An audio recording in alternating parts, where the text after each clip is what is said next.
everybody. I'll give you a second to join me here.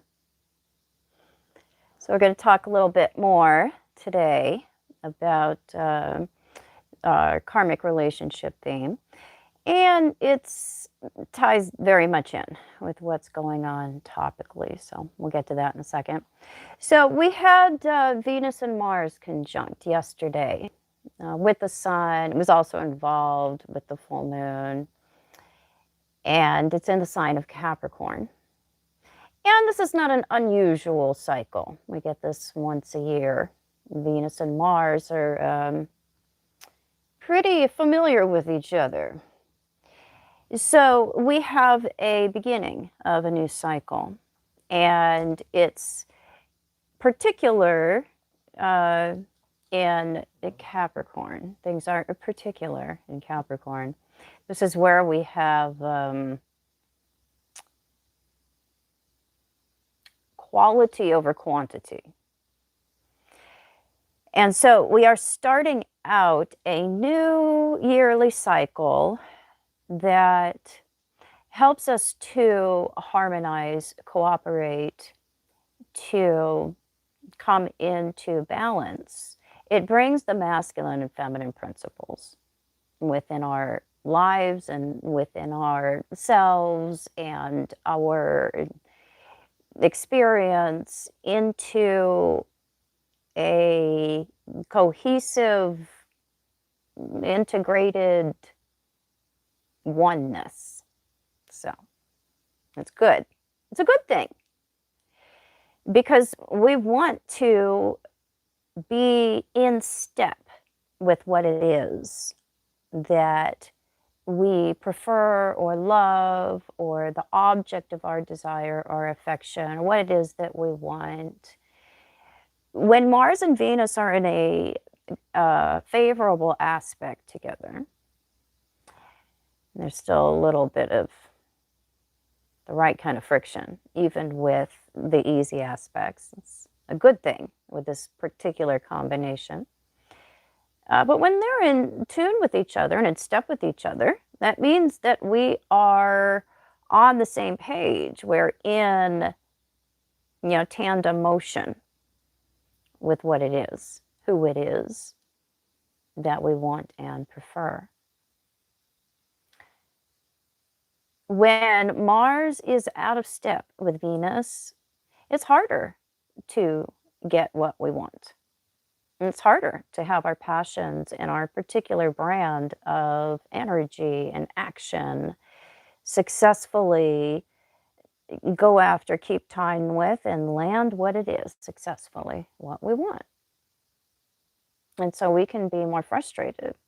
We can feel like a loser, unsuccessful, performance anxiety. And so when we've got the good aspects between Venus and Mars, it makes it more likely that we will be successful when it comes to satisfying ourselves, getting what it is that we want. In the end, it makes us feel good about ourselves, has that effect on the ego, tells us what we're capable of, gives us a reflection of our prowess and also our attractiveness. And we can really miss out on that kind of information, or get the wrong, or the information we don't want, or come off in ways that we don't want to be seen or remembered with the difficult aspects. So it's a good thing when we are in agreement with others, when we're in step with others. It's a cooperative influence. Now, it's in Capricorn.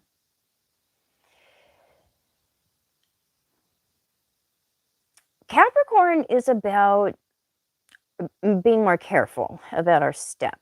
It's about strategy. And we don't want to waste our energy with Mars and Capricorn. And that's why we tend to plan out and think ahead before we will pursue.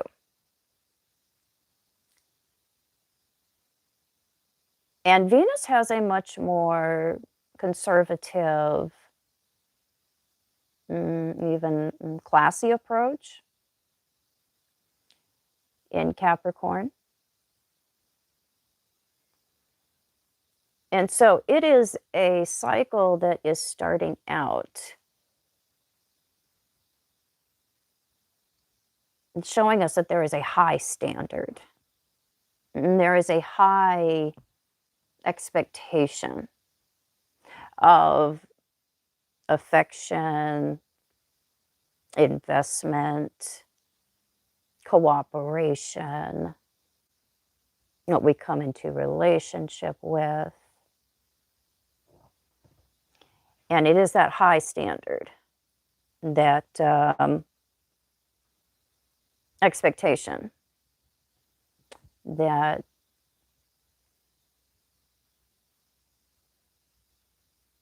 we will receive and respect and appreciate what it is that we really deserve.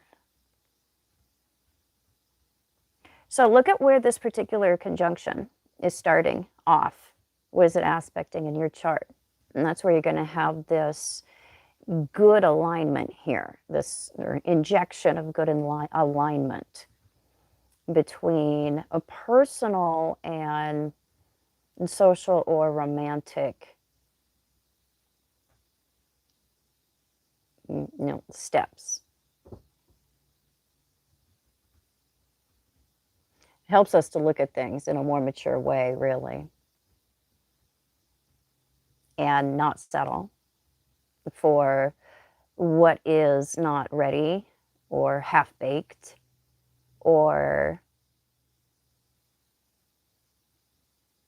insecure or not available. So really a focus on quality over quantity when it comes to investments and relationships and what it is that we buy. We're going to see less buying. We're going to see less purchasing. We're going to see less consumerism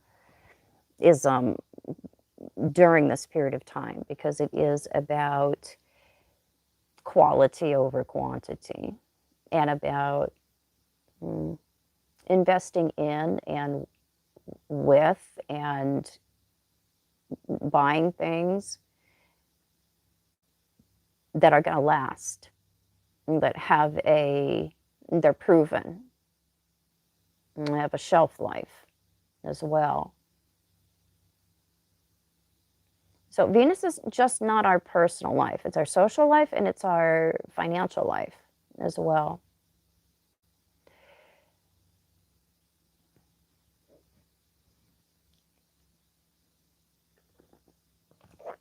Mm, 1 degree below boiling, just the way I like it.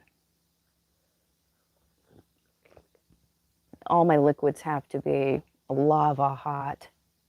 In the 80s, when my parents would take us through the McDonald's drive-through, and you'd get the old-fashioned apple pie, and it should have said on the side, "Caution, filled with lava."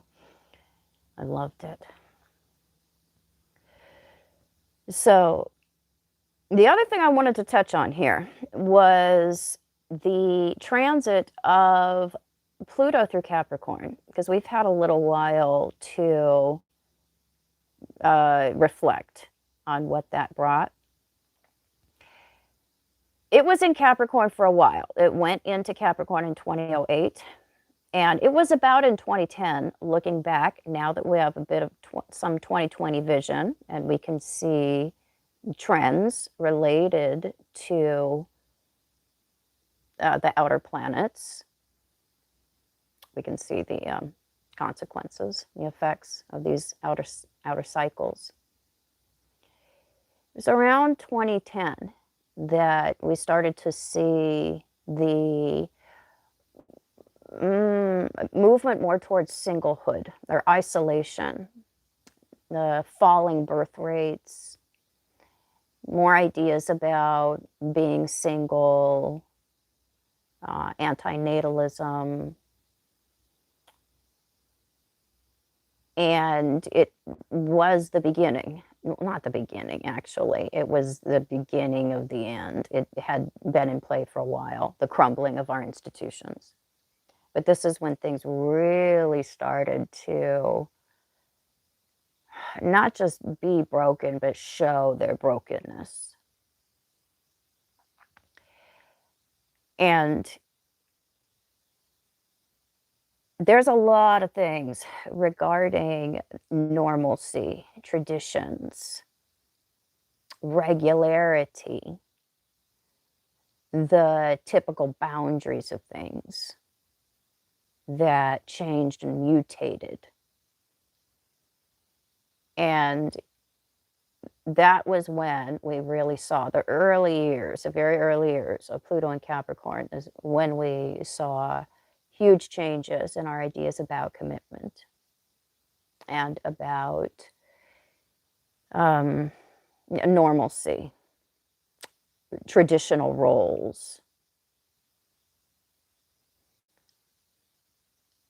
And so we've had a few years now to see what this has really become and where this has gone, this particular trend. And it's been helped along with Neptune and Saturn being together, Neptune being at the very last degrees of the long-term cycle in Pisces.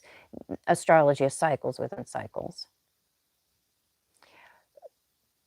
But Pluto specifically going through Capricorn really ate away a lot of the inauthenticity and the power dynamics that were propping up our ideas and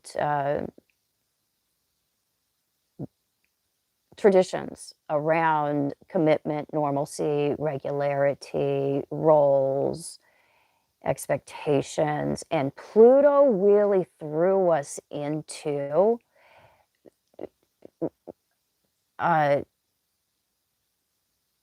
headlong into the individuation process.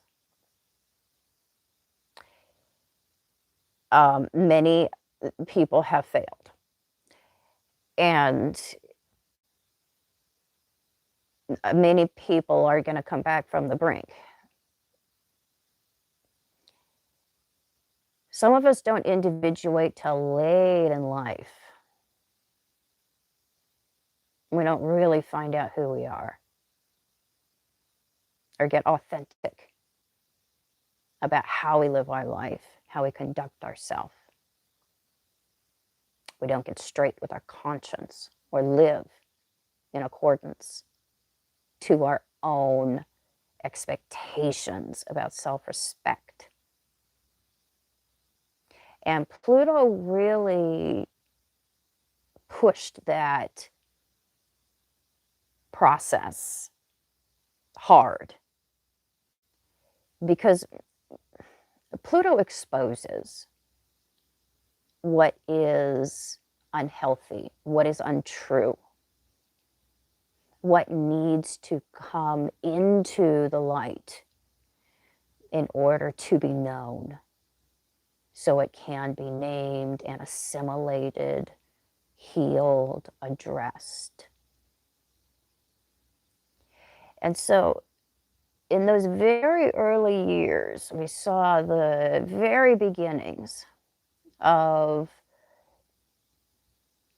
the loneliness epidemic, the isolation epidemic. It was the beginnings of dating online, the beginnings of social media. And it was not really the beginnings, but I would say when the ball really started turning, rolling down the hill. And we had a lot of social changes coming in during that time that Pluto was in Capricorn. I'm sorry, I know I keep messing with my hair, but I have like these little stray hairs that keep coming down and messing with my nose that you can't see, but it's really irritating. Hey, FG. So it's a It's a study in what it looks like for a lot of people to pursue themselves or to pursue their own individualness alongside many, many institutional changes and economic changes that are, of course, because it's all a cycle, it's not an accident, that are tied to this focus on the self. So women started to really work in mass at that time. You know, when I was coming up, when I first had my kids, it still wasn't, I'm in my early 50s, it still wasn't unheard of to stay home. And I got to, I was lucky. I was in an economic situation where we didn't, you know, have a lot, but it was worth it. It was worth it to make that sacrifice, to be able to stay home and be home and enjoy that time with my kids. It was, these days, an incredible gift and very rare. But things really started to change around those early years of Pluto and Capricorn. And it became impractical for one person to be home. And the ideas about commitment and loyalty also started to change.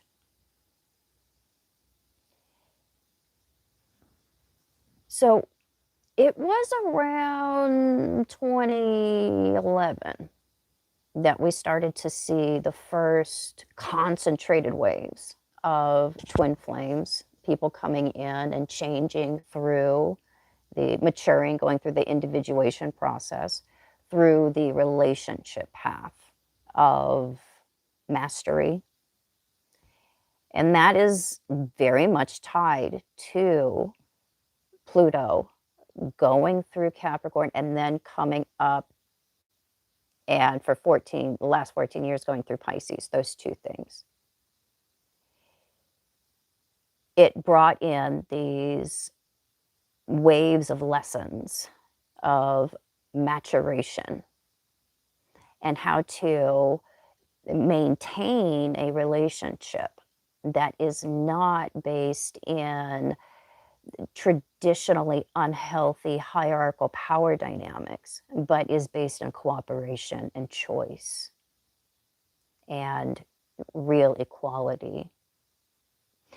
So the dowry system started to go out, and the idea of relationships, marriage, really being something that was a transactional and, you know, necessary, particularly economically necessary institution, that started to change.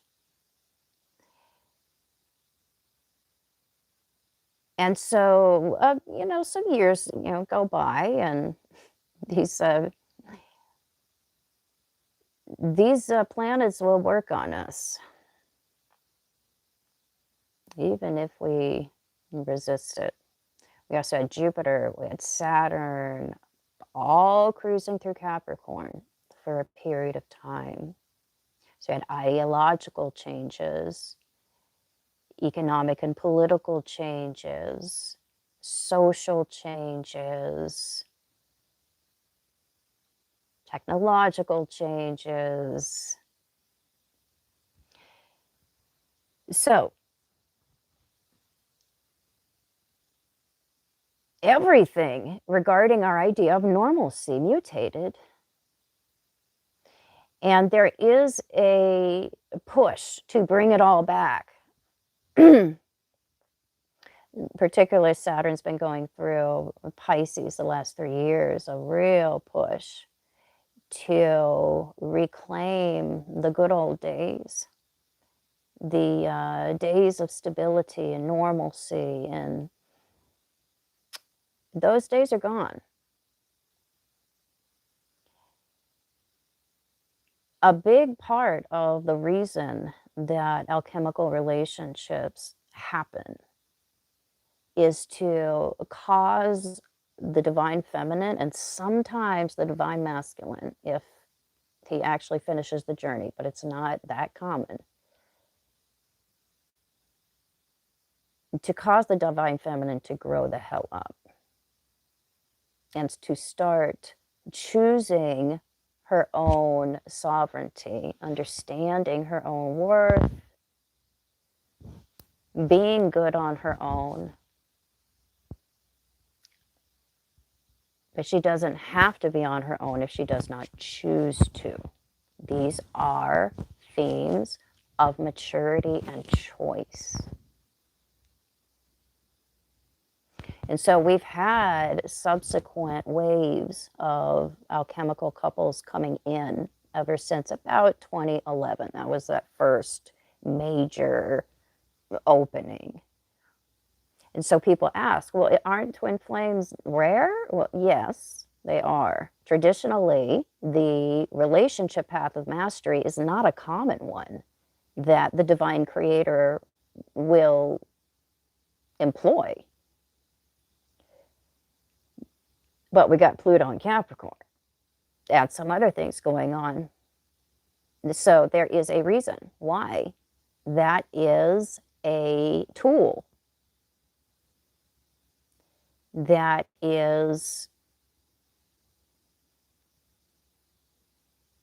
used to bring us into healing and self-respect and personal mastery and into alignment with our conscience and ultimately the divine creator. It helps us to know ourselves. So there has been a big push, really a, what is the word? An aggressive push to getting things back to normal. And we've seen a lot of extremely performative and entertaining alpha males that have risen up in the past, 10 years or so, but really probably the last 7 years, it seems like it's been what a peak of coaches and psychologists and experts that know things, particularly about how to train men to deal with independent women, women who are choosing themselves, women who are holding out for a standard, for a certain level of treatment. And what is the number one thing that generation, and well, all women actually right now, but particularly younger women that have a lot of planets, especially Uranus and Neptune and Capricorn, was the number one thing that they're really asking for? Emotional maturity. That's the thing. You have to show up with emotional maturity now. And that is being very much resisted. And having a standard is a good thing. Having social media inspired standards is stupid and embarrassing. And there are some women who are expecting everything for nothing. And frankly, it's giving the rest of the women a bad name. That would be the version of the performative alpha male. The female coach that goes something like this. Ladies, all you have to do is you just have to show up like this. You keep your head high and you just show up and you just look down on all of them. You just look down on all of those men, those worms, and just put it out there that you're the prize. I'm the prize. I'm the queen. And you just treat them like shit. And they'll just crawl back to you. And they just want your validation. That's exactly what the alpha males are saying. It's a new teaching of disrespect.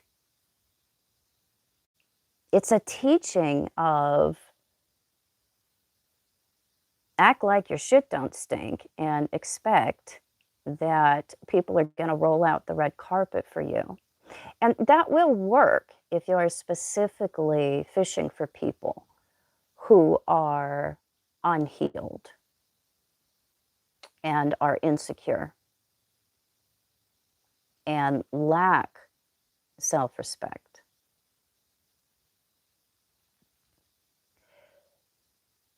So it's a very interesting shortcut, coaching, pervasive teaching to use very immature, embarrassing plutonic shortcuts that in the past were only found in plutonic narcissistic relationships, to perfect the use of those, to get women back in the kitchen, and on the other hand, to get a man who makes $1 million to support you and give you everything you want and treat you like a princess, even though you are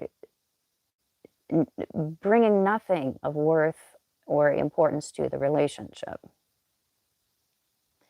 So we see on both sides, there is an extremely immature, embarrassing attitude about how to get the person that we see should fulfill a certain role in our lives. It's not about the person. It's not about falling in love. It's not about appreciation. It's not about, none of these teachings ever talk about seeing if you can actually emotionally attune with someone. See, that's what you want to find out in the dating process.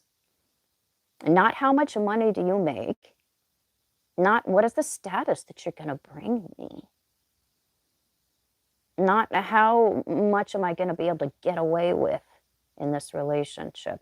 You need to find out, can you actually emotionally attune with someone?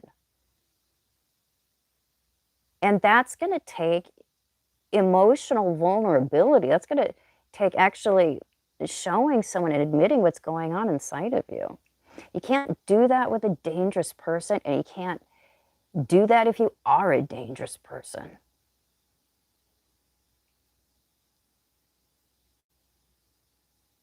And people, low vibe people, alpha males and alpha females,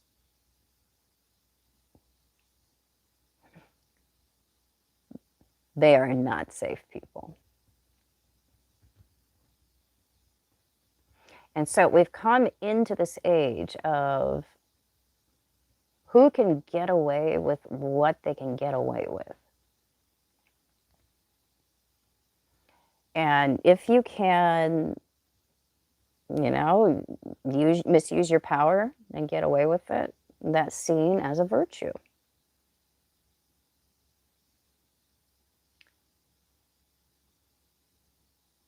Because you're smart.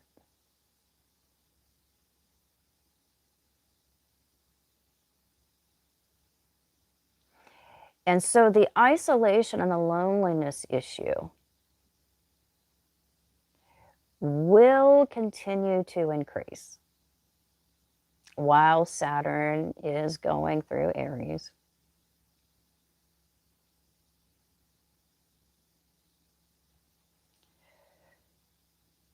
And we're gonna figure out, how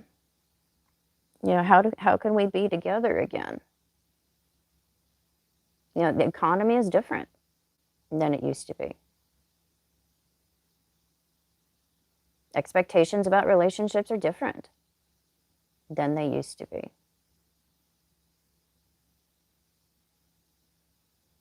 And what is important now is going to be emotional presence. And emotional attunement. It's not about getting with someone so that you can eat. That was a necessary transaction. And it didn't allow for choice.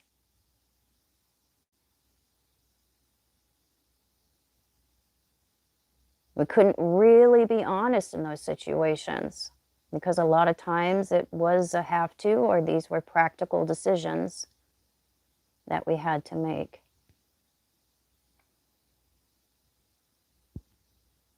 FG, you are right. A true leader brings safety, brings security, does not misuse their power, because that requires self-control. And that requires emotional intelligence to see that you could get away with something, but you're not going to, because you could see that that would not be in the other person's best interest, and you love that person. You want to see that person do well. It's not about power.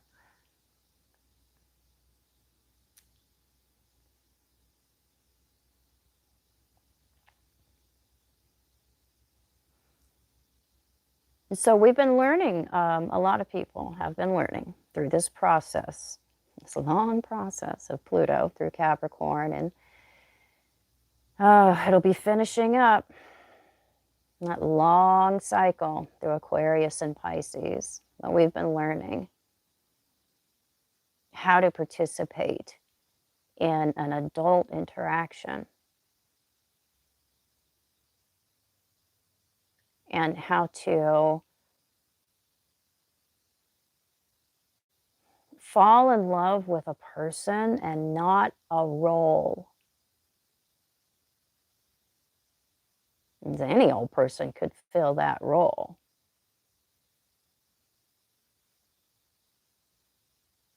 So genuine appreciation for each other, friendship, forgiveness, equality, admiration. These are the things that are present in the relationships in the age of Aquarius. And if you can't bring emotional maturity to the table, you don't get to participate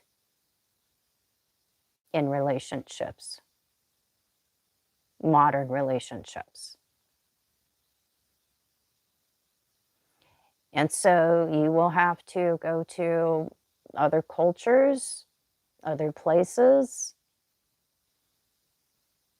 where you share the same values. It's just not enough to bring a paycheck and dick anymore. You got to bring more than that. You have to want to be there. You have to bring intelligence. You have to bring attention, emotional maturity.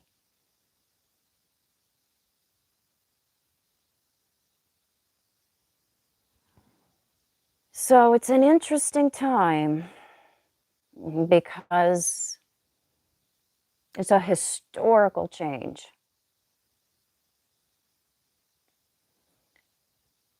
And it's going to lead to relationships that are not about need, but about love.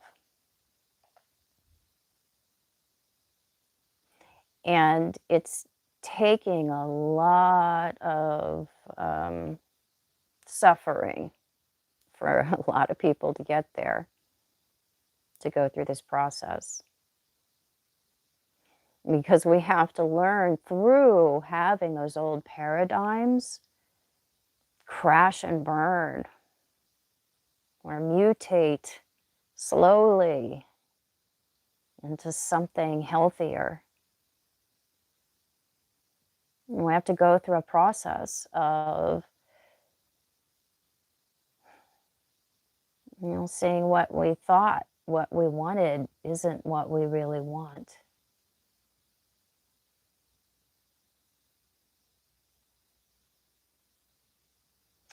So, FG, limerence is a thing in twin flames. Twin flames are totally in limerence. It's not confused. No, they're not confused.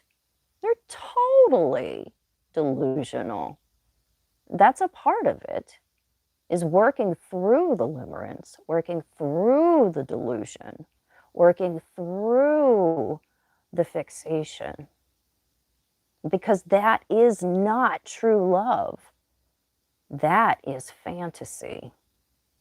That is delusion.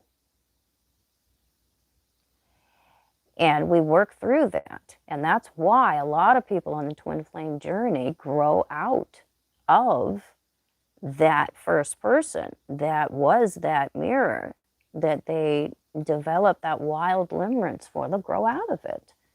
And some people will not, because there will be a commensurate kind of leveling up. But most people will not complete that journey with that person that they develop that limerence for. They will take that love back for themselves.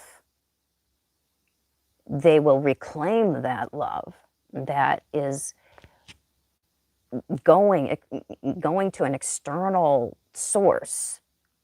They'll realize that that love is within them. It doesn't depend on that person. It doesn't, they don't have to be there in order to access that love. So limerence is a part of the twin flame journey. And as we work through it, we come to see the other person as they actually are. And you will have a shattering, disillusioning look. They will do something that will cause a demarcation point on the journey. And you'll either be like, no, thank you.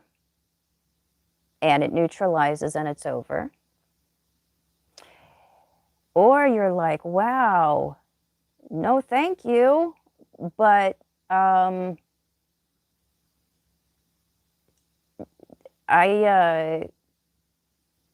don't really know what to do with that. Yeah, I think I'll take a step back here. And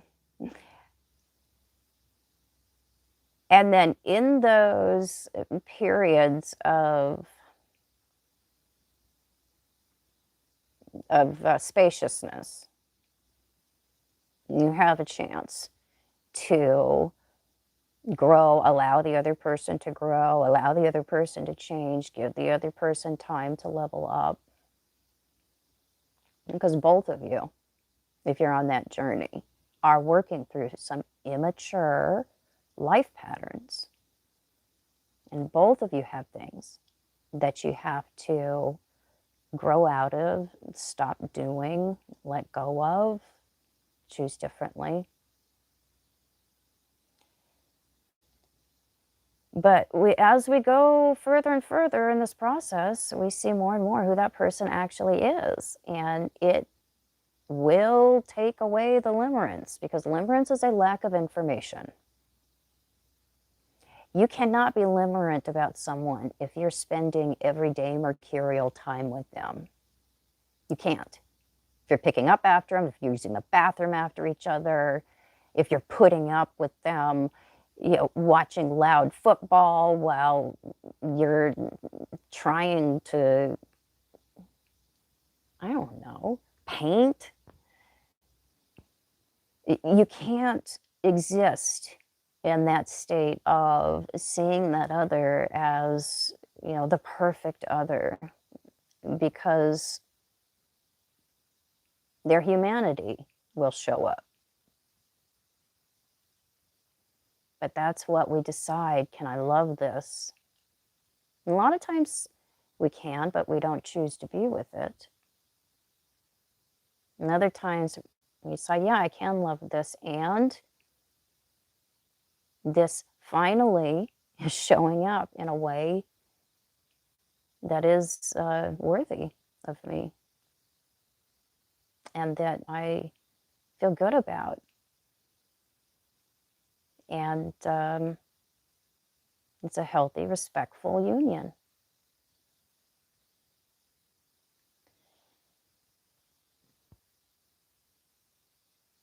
So that's a big piece of why we've seen so many more of these limerent relationships, situationships, twin flame stuff show up here with Pluto and Capricorn. There's method behind the madness. And as we continue to level up and grow and meet each other where we are, not try to reinvent these situations where it's this kind of thing. And then we have to keep our boot on the other person in order to create the situation where we have false security. Okay, we gotta let this go because it's silly. And at this point, it's cosplay. This is why we're having like the trad wife movement come in. It's phony. If that's where you're going with this and the alpha male stuff, with the muscles and the arms that you can't put down at your sides, and the ridiculous role play and the eating of the raw meat, and I mean, come on. And it is all coming to a close at this point. We only have a couple of months left here until Neptune and Saturn come out of Pisces. Then we're going to look back.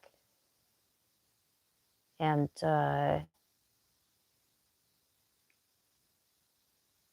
it's going to be hilarious. And what seemed serious at the time, these are going to be some of the things we're pulling up on YouTube for a long time to come because it's comedy. Fashion is funny. It always seems right at the time.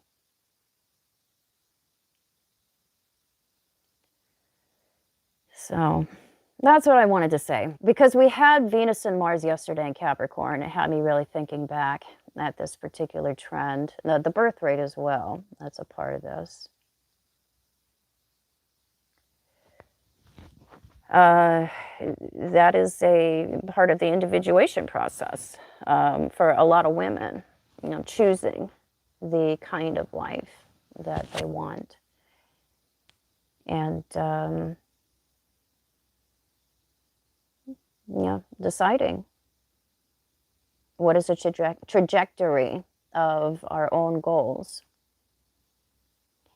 And traditionally, when you look at statistics, women who can fend for themselves and that can access education do have less children because they get to choose.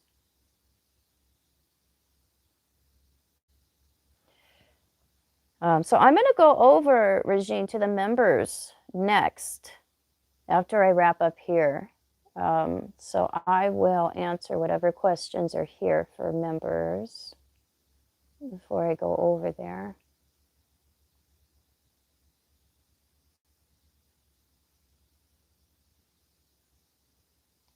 Let's see, Regine.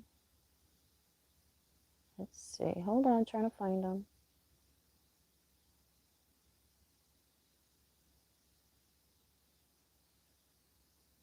Seeing a lot of members' questions, Regine, just comments.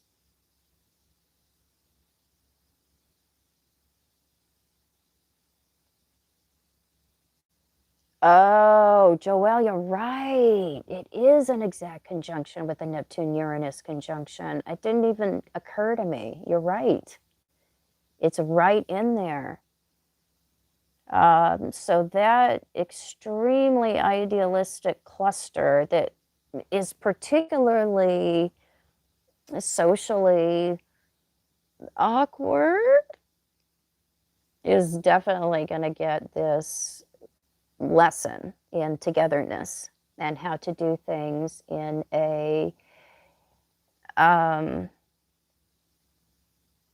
such an interesting thing, a modern traditional way when it comes to courting, because that's what we learn on the divine feminine journey, is that we come to the table sovereign, independent, and ready to be a partner,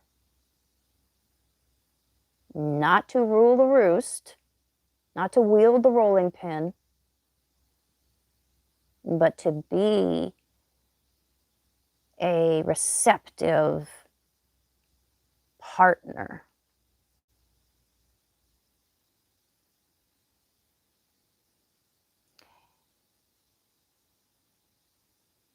And to be in a situation where we can relax. That's where the divine femininity shines. It is a myth that modern women don't want a strong partner who can provide and lead. You know, modern women do.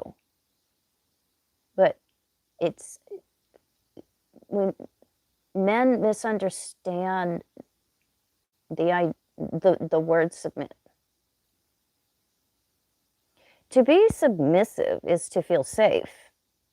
To be relaxed is to feel safe. This is the part that the modern alpha male coaches are missing. It's easy to lean back and allow somebody to lead if they're a good leader, if they're competent, if they're safe, if they do provide. Modern women are happy to take some time off and relax. But if you don't have that in your life, you have to fend for yourself. You have to protect yourself. You have to remain vigilant. And that's why women on the twin flame journey, the divine feminine journey, are learning to be able to take care of themselves, but choose and attract a divine masculine male who is in his competent leadership energy. And then she absolutely would be like, you know what? I don't want to have to work so hard. But if you have to, you have to. And there's a lot of women that enjoy it. We enjoy having our own thing. But if we had our druthers, I don't think that we would go balls to the walls.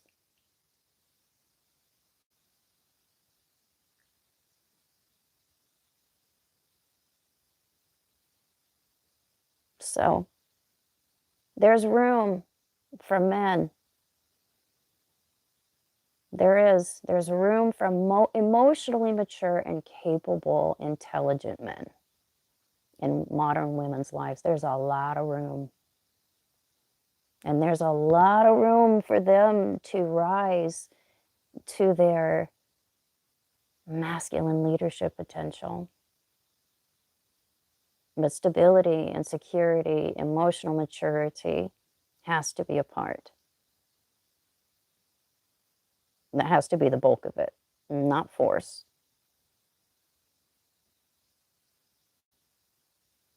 And so that takes work. It's much easier to just throw your weight around and complain and force. That's easier. But you have to do that forever. You have to keep doing that. You will always have to continue to issue that force, and it will eventually bite you in the butt instead of kiss you on the lips.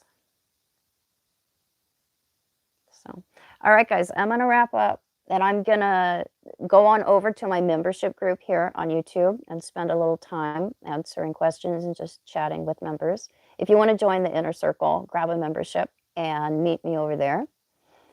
And I actually have time tomorrow to check in, so I will likely see you guys tomorrow afternoon. All right.